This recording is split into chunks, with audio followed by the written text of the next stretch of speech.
Palavra da Verdade, a exposição bíblica com Hernandes Dias Lopes. Irmãos queridos, nós vamos abrir a palavra de Deus em Marcos capítulo 16, versículo 7. Marcos 16, versículo 7.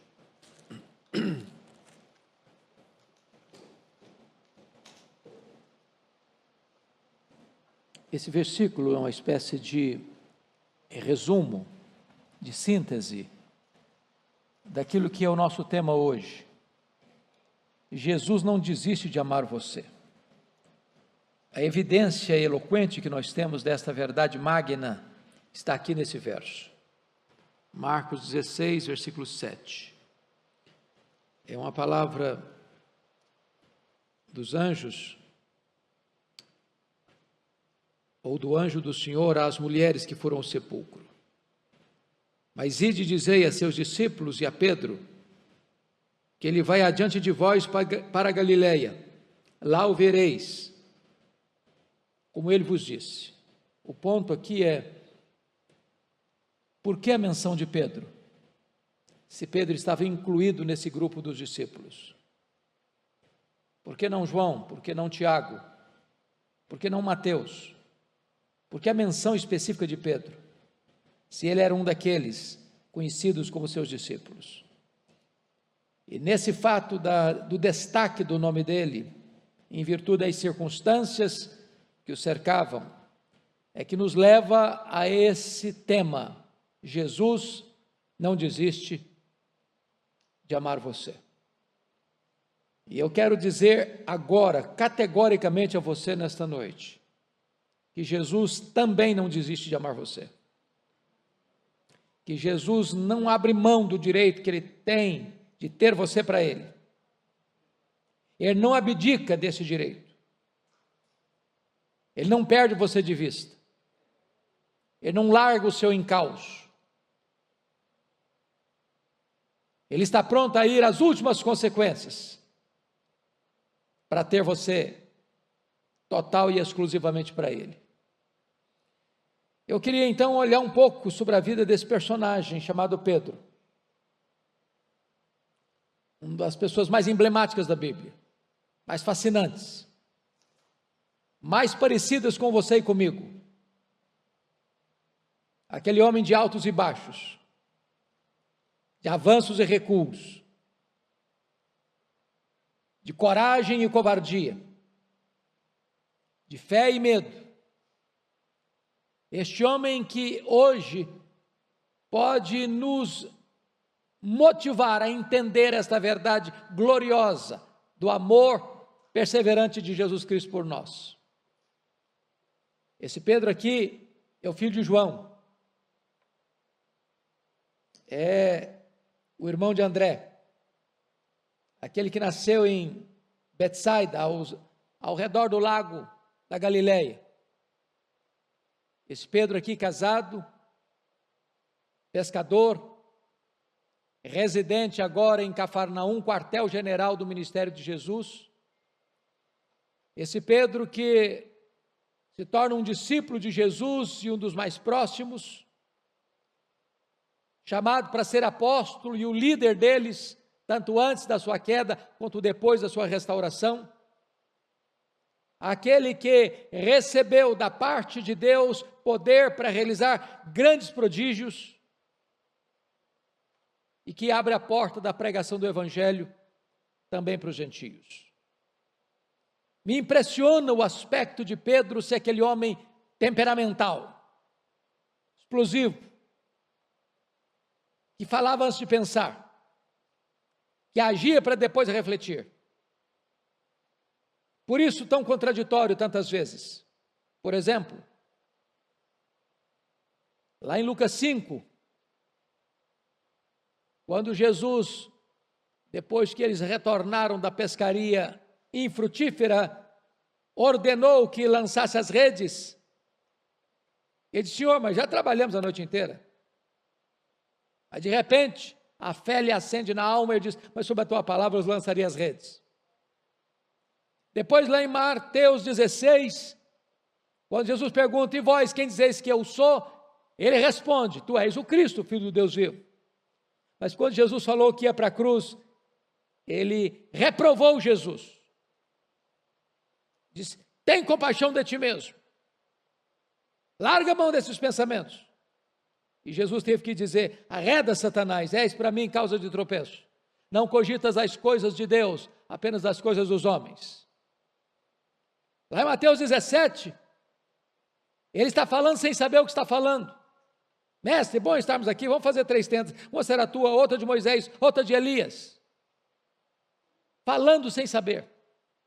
Equiparando Jesus aos grandes líderes do Antigo Testamento, Moisés e Elias.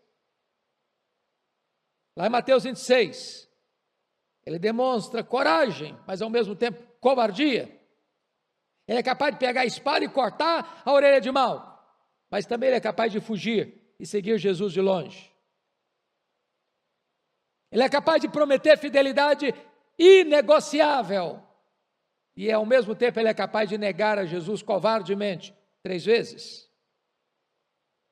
Ele é capaz de voltar às redes e desistir do ministério, mas também ele é capaz de declarar: Senhor, tu sabes que eu te amo, tu sabes que eu te amo. Esse Pedro está aqui hoje, esse Pedro está dentro desse auditório nesta noite, esse Pedro está morando debaixo da nossa pele, o coração desse Pedro bate em nosso peito, o sangue desse Pedro corre em nossas veias. Você e eu temos o DNA de Pedro. Nós somos Pedro. E o que Jesus fez na vida dele pode fazer na sua, na minha, na nossa vida nesta noite. Então eu gostaria de olhar apenas 2 aspectos com vocês. Primeiro, as causas da queda de Pedro. Vamos olhar 7 causas que levaram Pedro ao fracasso. Depois disso, vamos olhar as causas da restauração de Pedro. Examinaremos 5 causas da restauração de Pedro. Sem mais delongas, vamos ver as causas da queda de Pedro. Em primeiro lugar, exagerada confiança em si mesmo. Veja você que Jesus estava lá no cenáculo, instituindo a ceia, fazendo a transição da Páscoa judaica para a ceia cristã, quando Jesus disse para eles assim: nesta noite todos vós vos escandalizareis comigo, como está escrito, ferirei o pastor e as ovelhas ficarão dispersas. E então Jesus particularmente se aproxima de Pedro e diz: Pedro, Satanás vos requereu para peneirares como trigo, mas eu orei por ti para que a tua fé não desfaleça. É nessa conjuntura que Pedro, lá em Mateus 26, 35, disse o seguinte para Jesus: disse-lhe Pedro: ainda que me seja necessário morrer contigo, de nenhum modo te negarei. Isso está em Marcos 14, 31 também. Mas Lucas 22, 23 diz: Senhor, eu estou pronto a ir contigo, tanto para a prisão como para a morte. E nesse momento Pedro demonstra autoconfiança. Trocando em miúdos, a corda não rói do meu lado. Eu confio no meu taco. Eu conheço o meu potencial.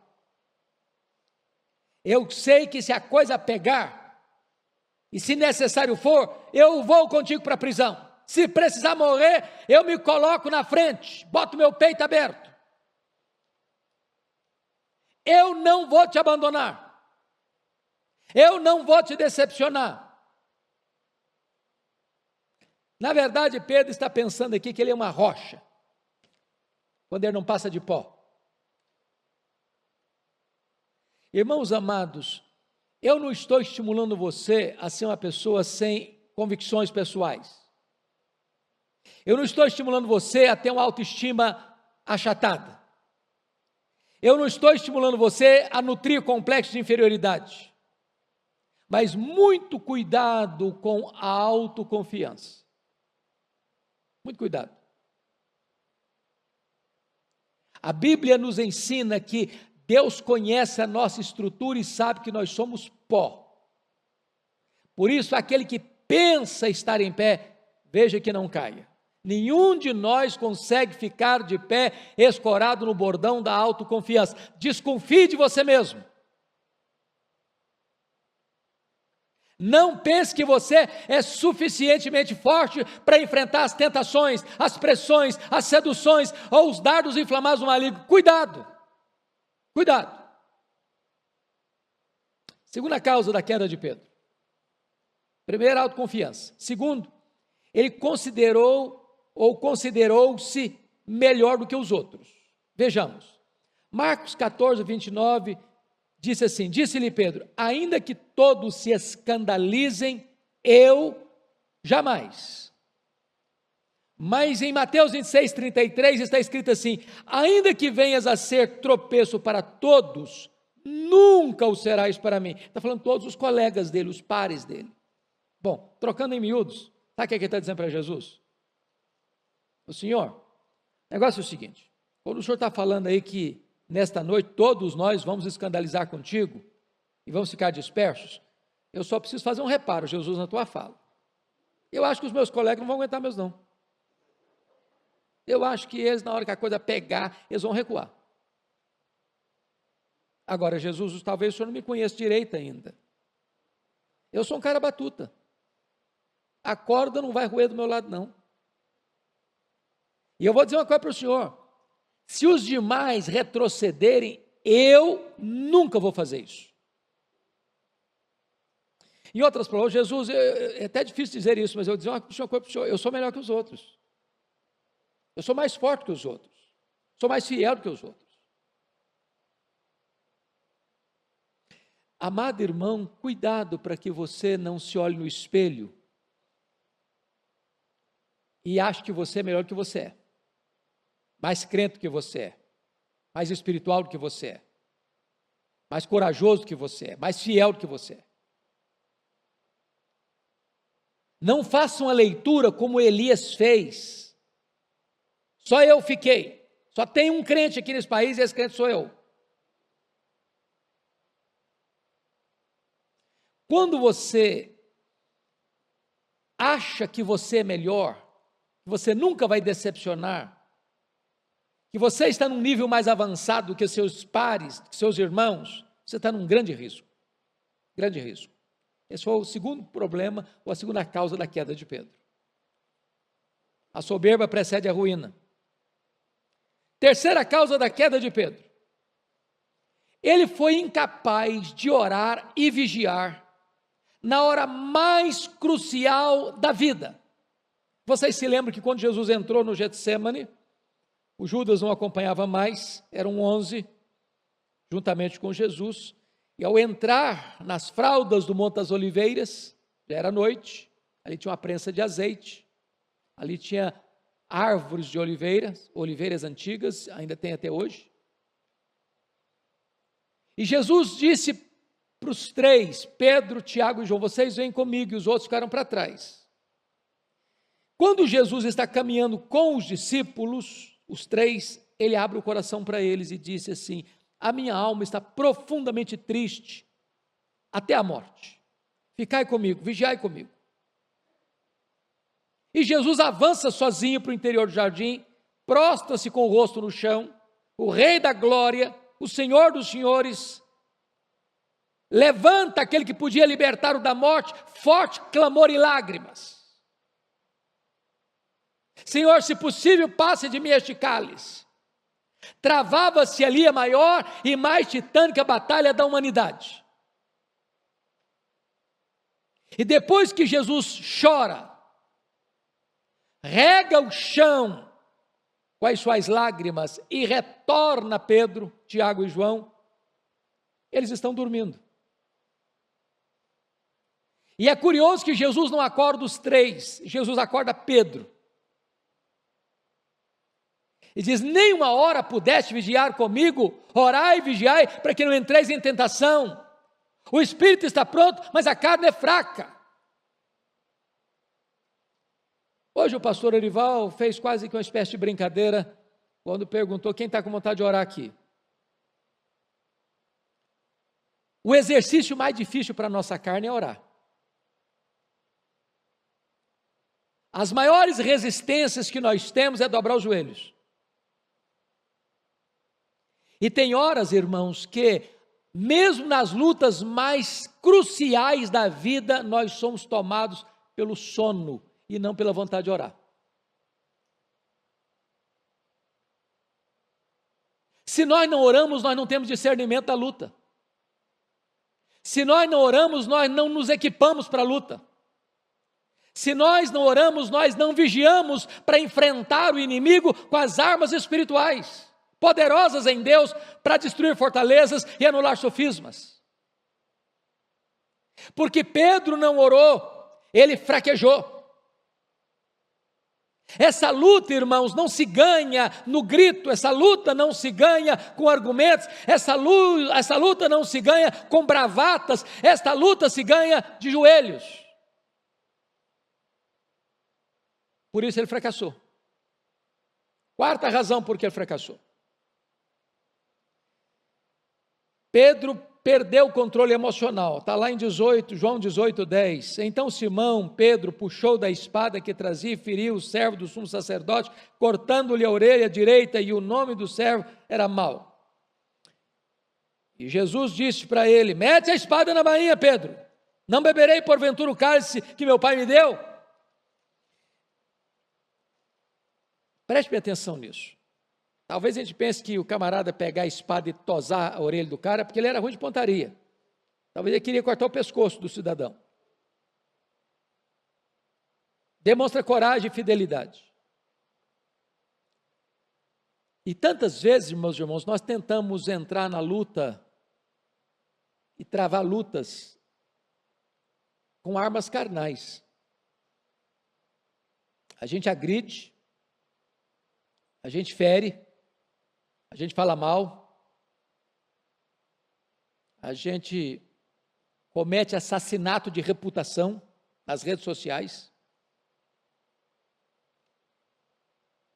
a gente destrói a imagem do outro, porque a melhor maneira de você se exaltar é criticar o outro, é de se comparar com o outro para você se projetar. E muitas vezes nós estamos terçando essa espada, ferindo gente para todo lado. Mas essa é uma luta carnal, isso é uma arma carnal. Isso não vai resolver o problema. Isso não é a solução do problema. Se Jesus precisasse desse tipo de luta, ele diz o seguinte: eu rogaria ao Pai, Ele me mandaria mais de 12 legiões de anjos, mais de 72 mil anjos. E eu fico imaginando o que é que 72 mil anjos poderiam fazer, se um anjo só matou 185 soldados assírios. Cuidado para você não enfrentar as lutas da sua vida com armas carnais.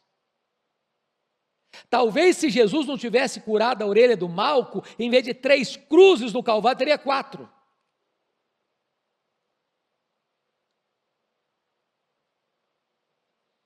Quinto lugar, por que Pedro caiu?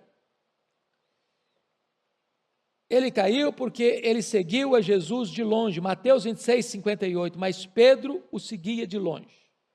Veja você que quando Jesus foi preso, e Lucas diz isso, Jesus não foi preso porque ele fraquejou, porque ele foi uma vítima do sistema, ou porque o poderio romano o suplantou, ou porque a orquestração de Roma com o sinédrio judaico o apanhou, ou porque os discípulos o abandonaram. Não, não foi por nada disso. Lucas interpreta bem isso. Ele foi preso porque aquela era a hora das trevas.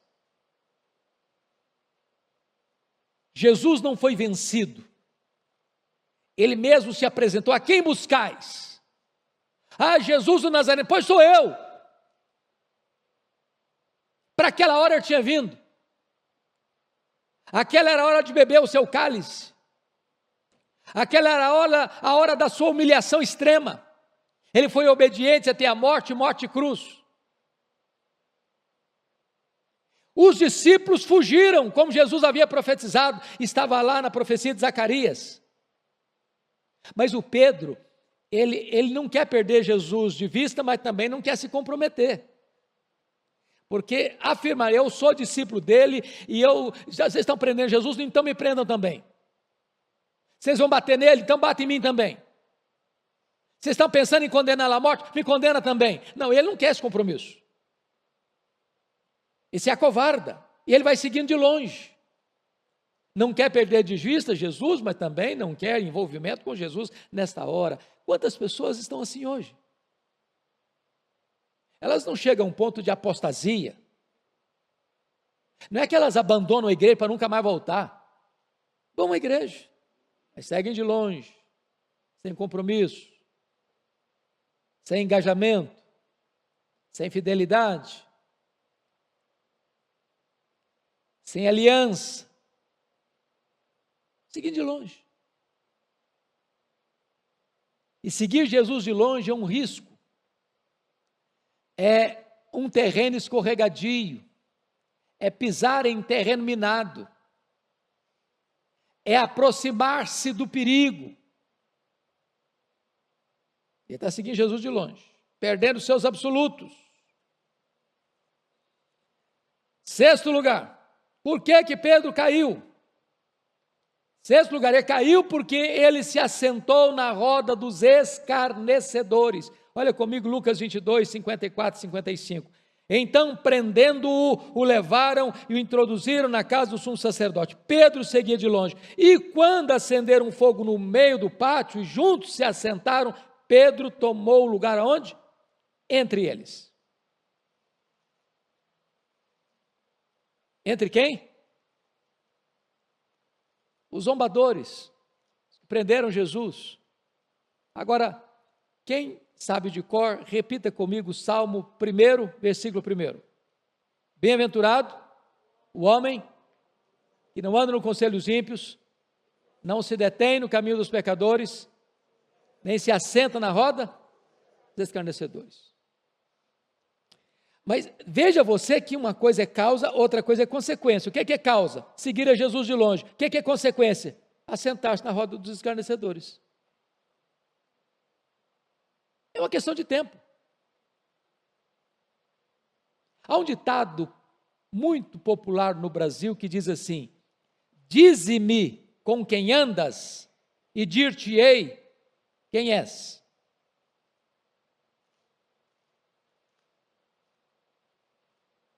Quem é parceiro do criminoso, vira criminoso.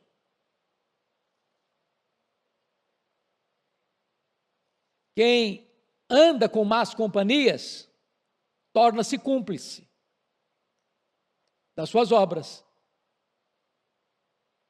E Pedro está ali, se aquentando, no meio das pessoas que escarnecem, que zombam, que chacotam, fazem chacota de Jesus, provocam motejos acerca de Jesus e querem então destruir o autor da vida. E Pedro está lá, assentado com eles, à roda com eles.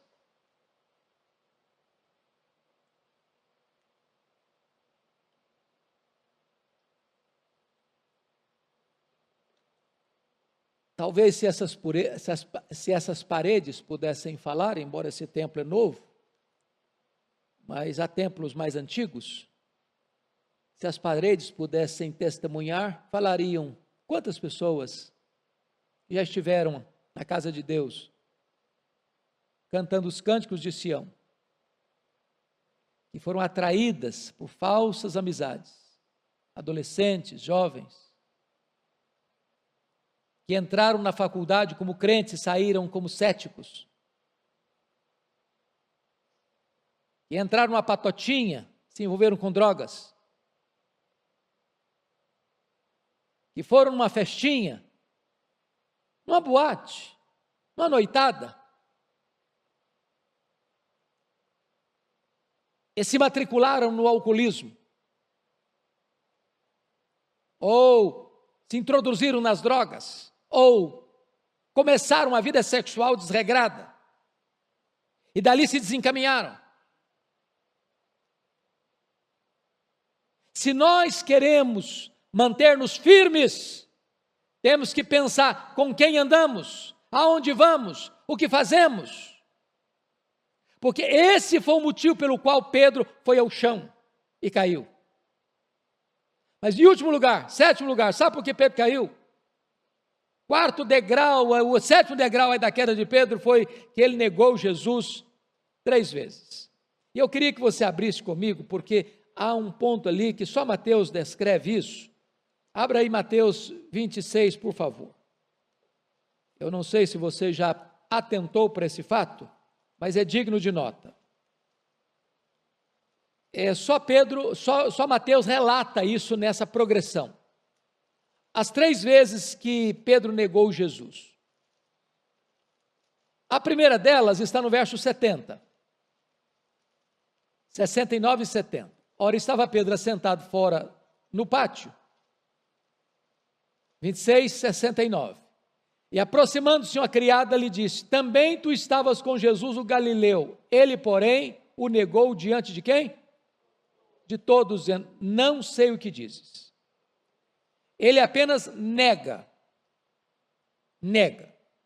puramente nega, diante de todos.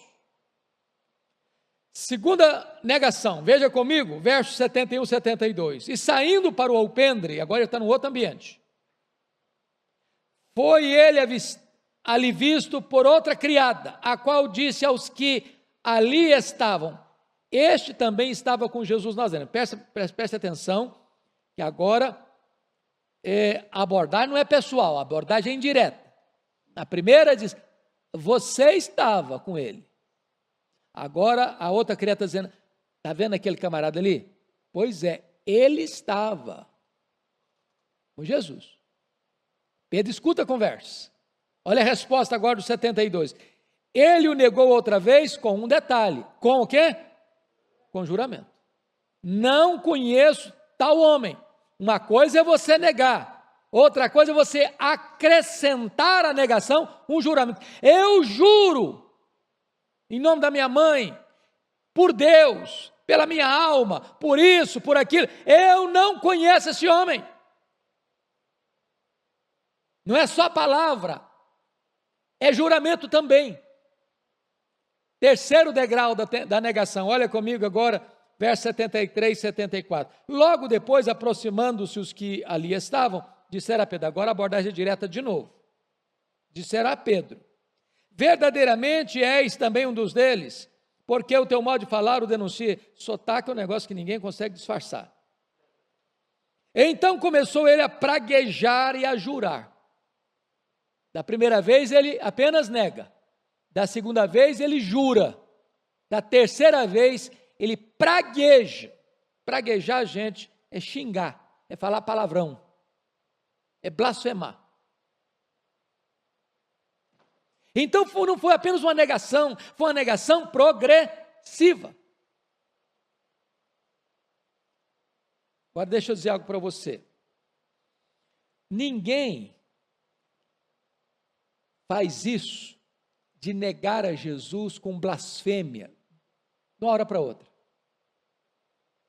Ninguém dos pontos zero vai para um pecado assodado de uma hora para outra. Um abismo chama outro abismo. Pois bem, dito isso, vamos olhar as causas da restauração. O que eu acho maravilhoso é isso, que Pedro negou seu nome, Pedro negou sua fé, Pedro negou seu apostolado, Pedro negou as suas convicções, Pedro negou o seu Senhor. Tem chance para um camarada desse? Tem esperança? Tem muita gente, irmãos, que numa hora dessa pensa em suicídio. O Judas fez isso. Eu estou num auditório bonito, tenho certeza que a maioria aqui é gente crente. Talvez você já pecou. Não no sentido de pecado contínuo, diário, que todos nós pecamos, mas de um pecado que você não devia ter feito. Uma coisa que envergonhou você, deixou você para baixo. Meu Deus, não é possível, isso aconteceu comigo. Eu tinha tanta segurança. O que você vai fazer? Vamos ver Pedro. Vamos ver a esperança que isso traz? Então, primeira causa da restauração de Pedro foi o olhar compassivo de Jesus. Olha em Lucas 22, 60 a 62. Mas Pedro insistia: homem, não compreendo o que dizes. E logo, estando ele ainda a falar, cantou o galo. Então, voltando-se, o Senhor fixou os olhos em Pedro. E Pedro lembrou-se da palavra do Senhor, como lhe dissera: hoje 3 vezes me negarás antes que o galo cante. Então Pedro, saindo ali, chorou amargamente. O olhar compassivo de Jesus. Oh, amados irmãos, isso é extremamente glorioso. Eu quero dizer para você que quando você peca, quando você cai, quando você revala os pés, quando você vai ao chão, quando você beija o pó, quando você vai para a lona, Jesus não olha para você com um olhar de juízo e de censura para esmagar você. Ele olha para você com um olhar de ternura e de graça e de misericórdia e de perdão e de restauração. Que esperança no olhar de Jesus. Que esperança! Nós cantamos um hino tão precioso, que diz assim: vivi tão longe do Senhor, assim eu quis andar, até que eu encontrei a luz no seu divino olhar, seu maravilhoso olhar, transformou meu ser, todo o meu viver, seu maravilhoso olhar. Jesus está olhando para você hoje, para restaurar você, para dar uma chance a você, para você recomeçar. Segundo lugar, segundo degrau da restauração de Pedro, foram as lágrimas de arrependimento. Marcos 14, 72 diz que Pedro se lembrou da palavra que Jesus lhe dissera e, caindo em si, desatou a chorar. E Mateus 26, 75 diz que, saindo dali, chorou amargamente. Aqui tem um ponto muito importante. O choro do arrependimento. A palavra amargamente no grego traz a ideia de que saiu de dentro dele água podre, água suja. É aquele choro não de remorso, mas choro de arrependimento. Qual a diferença entre remorso e arrependimento? No remorso, o ciclo do arrependimento não se completa. Você sabe que arrependimento implica 3 áreas da vida: a razão, a emoção e a vontade. O que é arrependimento? É metanoia, é mudar de mente. Eu fiz uma coisa, eu sei que está errado, e eu mudo a minha mente, está errado. Segundo, envolve emoção. Segundo Coríntios diz, é tristeza segundo Deus. Se não tem tristeza no seu coração, não houve arrependimento. Tem que mudar a sua emoção. Tem que picar a sua alma. Tem que alfinetar a sua consciência. Tem que produzir tristeza no seu coração. Mas a terceira área do arrependimento é dar meia volta. Você está indo para cá, você vira aqui, ó, você muda a conduta. Se você olhar Judas, ele fez as 2 primeiras coisas, ele fez. Teve convicção que errou? Teve. Ficou triste porque errou? Ficou também. Mas faltou a terceira área, ele não voltou-se para Jesus. E o remorso leva ao suicídio. Mas o arrependimento traz vida. Porque o arrependimento tira você do pecado e leva você de volta para os braços de Jesus. Então Pedro desata a chorar e chora amargamente. Terceira coisa importantíssima que vale a pena você entender para a restauração de Pedro é a procura de Jesus. É o texto que nós lemos. Irmãos amados, mesmo quando nós caímos, quem vai ao nosso encontro para nos restaurar é Deus. A ovelhinha caiu lá no abismo, lá no charco de lama, ela está atolada na lama, ela não consegue sair de lá, ela não consegue se limpar. Vai lá o pastor, enfia a mão na lama, tira a ovelhinha, limpa a ovelhinha, carrega a ovelha no colo, leva, segura para o aprisco. É isso que Jesus Cristo faz. Ainda que você desista dele, ele não desiste de você. Ele vai ao seu encontro. E dizei aos seus discípulos e a Pedro, que ele irá adiante de vós para Galiléia, lá o vereis, como ele vos disse. Por que Jesus disse para Pedro? Porque a essas alturas Jesus sabia que Pedro não se considerava mais discípulo, que Pedro não se considerava mais um apóstolo, que Pedro não acreditava mais na possibilidade de restauração, e Jesus menciona o nome dele para dizer: ô Pedro, eu sei quem é você, eu me importo com você, eu amo você, eu não desisto de você, eu não abro mão da sua vida, e eu quero restaurar a sua vida, Pedro. E ele faz isso com você e comigo ainda hoje.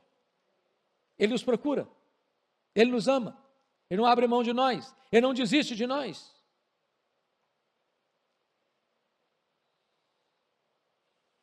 Mas preste bem atenção. O que Jesus disse para os discípulos e a Pedro é o seguinte: ide dizei aos seus discípulos e a Pedro, que ele irá diante de vós para onde? Para Galiléia, lá o vereis. Então note vocês que Jesus está endereçando Pedro para onde Jesus chamou Pedro, para a mesma geografia que Jesus chamou Pedro, para restituir na memória de Pedro o mesmo cenário onde ele foi chamado. E agora Jesus, ao chegar nesse cenário geográfico, Jesus arma uma cena, não só agora do local onde tinha sido chamado, mas arma uma cena do cenário da queda dele em Jerusalém, montando um braseiro na praia. Quando Jesus monta aquele braseiro na praia do Mar da Galileia, o que Jesus está querendo fazer é o seguinte: eu vou curar a sua memória, Pedro, eu vou restaurar a sua psique, vou restaurar suas emoções. É como se Jesus, como supremo psicólogo, estivesse fazendo uma terapia intensiva com Pedro ali, para arrancar da memória dele, das reminiscências dele, das lembranças dele, toda a tragédia que aconteceu lá ao redor daquela fogueira, onde ele negou Jesus covardemente. Jesus está montando aquela fogueira ali para dizer: ô Pedro, na mesma geografia que você caiu, meu filho, eu vou levantar você. Na mesma geografia que você me negou, eu vou dar a chance de você me confessar. Na mesma geografia que você foi um fracasso, eu quero recuperar a sua vida.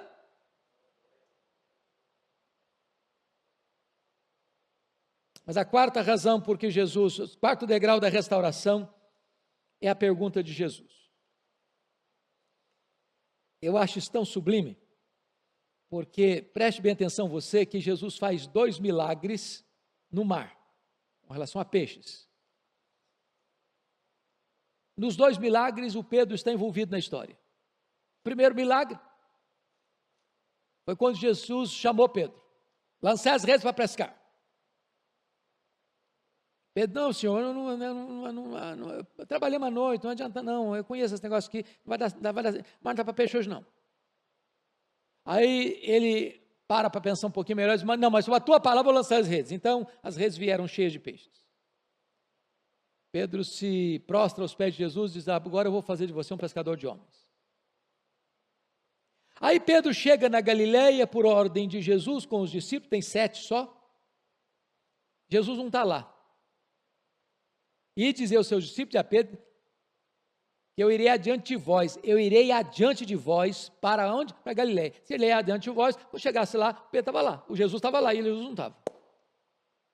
Aí o Pedro pensou: bom, agora fracassou mesmo, agora acabou mesmo, agora o meu sonho ruiu por terra mesmo, agora eu vou voltar, é para as redes, é para a minha empresa, vou reabrir minha empresa, vou voltar a ser pescador, esse negócio de ser pescador de homem não vai funcionar, apóstolo não vai funcionar, discípulo não vai funcionar, então vou voltar para o passado. E porque ele era um líder, os outros disseram: nós vamos contigo. Trabalharam a noite inteira, nem uma piaba. Estão voltando desiludidos, já de madrugada. E Jesus lá de longe, 100 metros, está diz na Bíblia, 200 côvados, 100 metros, pergunta para eles lá no barco assim: filhos, tendes aí alguma coisa de comer? Eu acho isso incrível. Porque Jesus podia chamar aqueles camaradas de covardes, de medrosos, de fugitivos, de desertores. Mas Jesus chama de filhos. Você já pensou a doçura da graça? Você peca, você foge, você se acovarda. E ele chama você de filho? Tendes aí alguma coisa de comer? Claro que não tinha. E Jesus sabia disso. Jesus não fez essa pergunta, precisava ser informado, não. Não temos nada, não. Então lançai a rede à direita do barco, não é à esquerda não, à direita do barco e achareis. O que é curioso é que João nos diz que tinha 153 grandes peixes. Não tinha peixe pequeno não, não tinha piaba não. E quando a ficha cai, com a fala de João, é o Senhor, Pedro, ele larga de novo as redes. E ele corre para encontrar Jesus. Quando ele chega, tem o braseiro, tem pão, tem peixe, tem comida boa. E depois Jesus então se aproxima dele e pergunta: Simão, filho de João, amas-me mais do que estes outros? Mas Jesus, mas por que mais? Não, porque você não se achava melhor que os outros? Quer saber se você me ama mais. Senhor, tu sabes que eu te amo. Simão, filho de João, tu me amas. Sim, Senhor, tu sabes que eu te amo. Simão, filho de João, tu me amas? Ah, Senhor, tu sabes todas as coisas, tu sabes que eu te amo. Então, apacenta os meus cordeiros. Então, pastoreia as minhas ovelhas. Então, apacenta as minhas ovelhas. Eu acho isso fantástico, porque a única condição que Jesus exigiu de Pedro para restaurá-lo, não foi uma prova de teologia, não foi 10 sessões no analista, para curar a memória dele, os traumas dele. A única pergunta, ou a única exigência que Jesus fez foi essa: você me ama, filho? Se você me ama, vamos recomeçar. Se você me ama, vamos começar uma nova jornada daqui para frente. Eu não sei seu histórico de vida, mas talvez você já foi uma pessoa de muito mais proatividade no reino de Deus, está sendo hoje. Talvez você já foi gente de linha de frente, de vanguarda. Talvez hoje você está apenas como assistente, na expectativa, vendo a coisa acontecer. Talvez você já desistiu do ministério. Para mim não tem mais jeito. E hoje Jesus está aqui para restaurar a sua vida. Hoje Jesus está aqui para restaurar seu ministério. Hoje Jesus está aqui para botar o cajado na sua mão de volta. Hoje Jesus está aqui para fazer um milagre na sua história. Porque a partir desse dia, esse Pedro é um outro homem. A partir desse dia, Pedro é um homem de oração. A partir desse dia, Pedro é um homem cheio do Espírito Santo. A partir desse dia, Pedro prega e os corações se derretem. A partir desse dia, Pedro ora e as pessoas são curadas. A partir desse dia, as portas se abrem e Pedro prega o Evangelho para judeus e gentios. Quem sabe até hoje você colheu fracassos, você colheu desilusões, você colheu fraquezas, e a partir de hoje, Jesus pode fazer um milagre tal na sua vida, e restaurar de tal maneira a sua sorte, que a partir de hoje Ele vai levantar você, encher você do seu poder, e instrumentalizar você, levantar você, e usar poderosamente a sua vida. Ele não desiste de você. Vamos ficar em pé?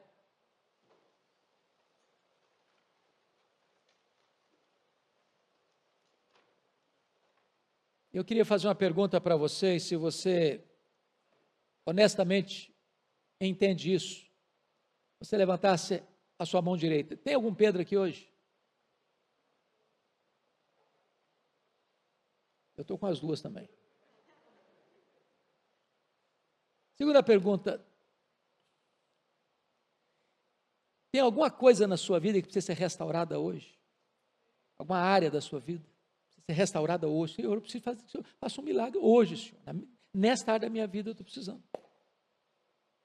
Deus está aqui. O Senhor Jesus está aqui. É isso que nós cremos, irmãos.